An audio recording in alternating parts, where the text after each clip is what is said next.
याचा अर्थ काय? ते न्यायदेवता म्हणून बसणार आणि ते न्यायदेवता जर समजा आरोग्याला जाऊन भेटणार तर ते काही योग्य आहे. म्हणून मी या ठिकाणी स्पष्ट सांगतो की जरा गोड बंगाल आहे कोकणात आणि गोड बंगाल हे ते सत्ताधाऱ्यांच्या वतीने या सगळ्या दृष्टिकोनातून खूपच मोठ्या प्रमाणात यांचा हा गेम सेटिंग आहे. त्यांचं असं म्हणणं आहे की चोराच्या मनात चालणं मुख्यमंत्री म्हणाले. नाही, त्यांना मुख्यमंत्र्यांनी सांगितलं तुमचं वाक्य बरोबर नाही. तुम्ही असं कोणालाही चोर आणि वीर असं म्हणून तुमचं पद तुम्ही घाणेरडे करू नका. तुम्ही जर असं तुमचं स्वतःहून त्या ठिकाणी तुमच्या पदाला त्या घाणेरडेपणा आणत असाल तर तुम्ही कसले मुख्यमंत्री? आम्ही तर तुम्हाला घटना पाहिजे मुख्यमंत्री म्हणतो. एक महत्वाचं विधान त्यांनी केलं, एक पक्ष चिन्ह आमच्याकडे आहे त्यामुळे निकालही आमच्याच बाजूला लागेल असं मुख्यमंत्री. नाही, ते निवडणूक आयोगाने सांगितलं असेल पण सुप्रीम कोर्टात ते प्रकरण पेंडिंग आहे, तो निर्णय यायचा बाकी आहे. मग या मुख्यमंत्र्यांच्या विधानावर तुमचं काय मत आहे किंवा तुम्ही एवढ्यावरच त्यांना काय सांगणार? नाही, त्यांनी खूप म्हणजे अतिरेक केला आहे आणि त्या अतिरेकाच्या दृष्टिकोनातून त्यांना असं वाटतं की आम्हीच आहोत. ज्या शिवसेना प्रमुखांनी यानं मोठं केलं, ज्या शिवसेना पक्षामध्ये उद्धवजी ठाकरे यांनी 2 वेळेस तिकीट दिल्यानंतर आणि पद पण दिलं, मंत्रीपद दिलं, सगळं दिलं, तरी पण हे त्यांच्या बाबतीत असं वाकडीकडे बोलत असाल तर जनतेला पटत नाही. मी तर शिवसैनिक आहे, मला पटणारच नाही, पण जनतेला पण पटत नाही. त्यामुळे यांचा तो आहे येणाऱ्या निवडणुकीमध्ये त्या ठिकाणी त्यांना त्याचा अनुभव येईल की लोकांचं काय प्रतिक्रिया आहे. लोक आता बोलत नाही पण आता लोक त्यावेळेस बोलतात. त्यांचं म्हणणं आहे बहुमत त्यांच्याकडे, आमदार त्यांच्याकडे, खासदार त्यांच्याकडे, पक्ष आमच्याकडे. बंडखोरी करून खोक्याच्या माध्यमाद्वारे जर समजा ते बहुमत कव्हर असेल तर जनतेच्या कोर्टामध्ये हे टिकणारच नाही आणि त्यांना खूप प्रचंड राग आलेला आहे जनतेला. आम्ही तर ग्राउंड लेवलचे लोक आहोत, कार्यकर्ते आहोत, आम्ही फिरत असतो आम्हाला लोक सांगतात. पण विधानसभेत 67% बहुमत त्यांचं आहे असं त्यांचा दावा. असू द्या ना, किती दिवस राहिले आता किती दिवस राहिले? जर लोकसभेच्या बरोबरीने निवडणूक घेतली विधानसभेची तर संपला, पण जर समजा लोकसभेच्या नंतर विधानसभा 6 महिन्यांचा घेतली तोपर्यंत 6 महिन्यांचा रोज काही ना काही चालत राहील ना. आणि ते त्यामुळे त्यांना अनुभव येईल की लोकांची प्रतिक्रिया काय आहे. त्याच्या आधी लोकसभेत संपूर्ण महाविकास आघाडी मोठ्या प्रमाणात निवडून येणार, त्यामुळे आता ते त्याच्यानंतर मग त्यांना डाऊनच व्हावं लागेल. या निकालाबाबत तुम्ही सगळे जास्त फारसे अपेक्षा ठेवून नाही आहे, कारण प्रत्येकच जण निराशावादी म्हणते यातनं न्याय मिळणार नाही. त्याचं कारण असं आहे ना की याने 8 महिने लावले आणि लगेच फटाफट करून त्या ठिकाणी मग हे घेतो ते घेतो.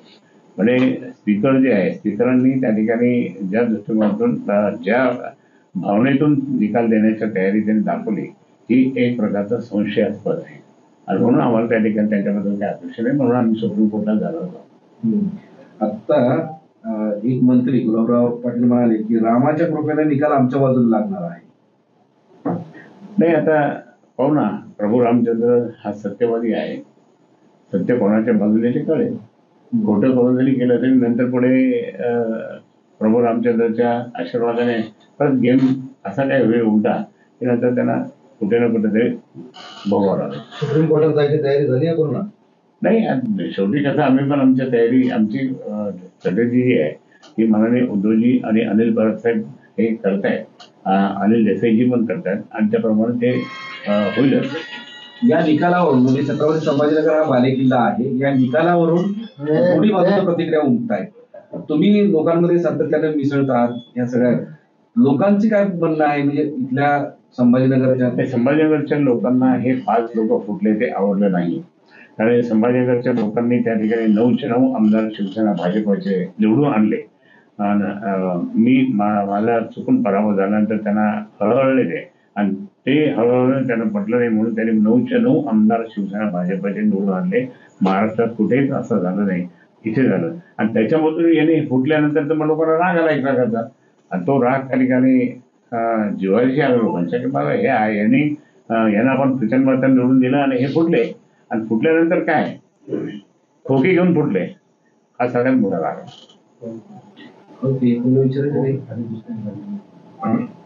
खैरे साहेब, लोकशाही चॅनलवर 30 दिवसांची बंदी आणलेली आहे.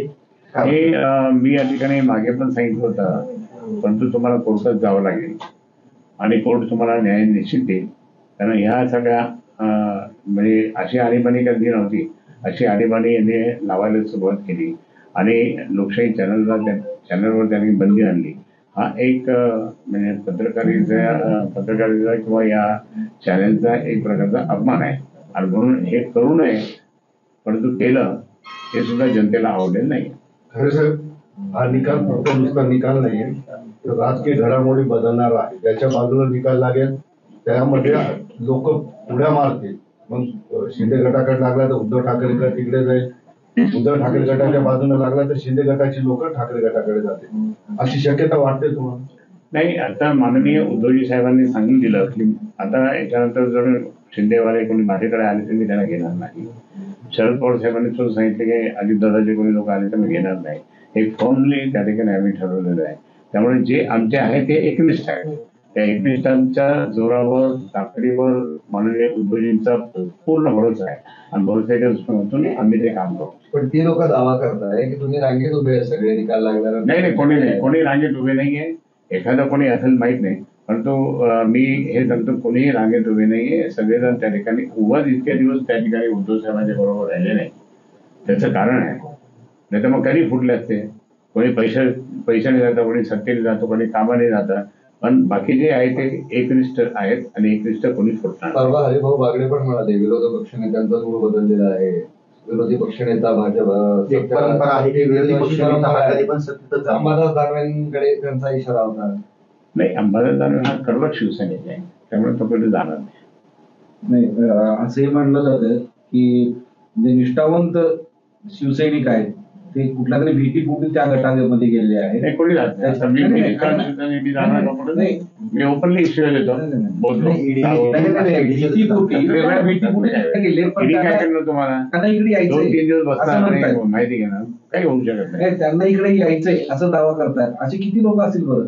कोणी म्हणजे मी तुम्हाला सांगतो की शिवसेनेतून एकही माणूस पडणार नाही. त्यांच्याकडून जी लोक येणारे आहेत ते फक्त ईडीला घाबरून तुमच्याकडे येणार नाही, असं माधव सरांचा प्रश्न. नाही, ईडीला घाबरून ते आमच्याकडे येणार नाही असं नाहीये. आता माननीय उद्धवजींनी डिक्लेअरच केलं की आम्ही एकाला येणार नाही, त्यामुळे तो प्रश्न नीट संपला. निकालातील पारदर्शकता सर्वसमोर आहे म्हणून थेट विधिमंडळातून लाईव्ह प्रक्षेपण होणार आहे सर्व निकाल. ठीक आहे, ते करावं लागतं त्यांना.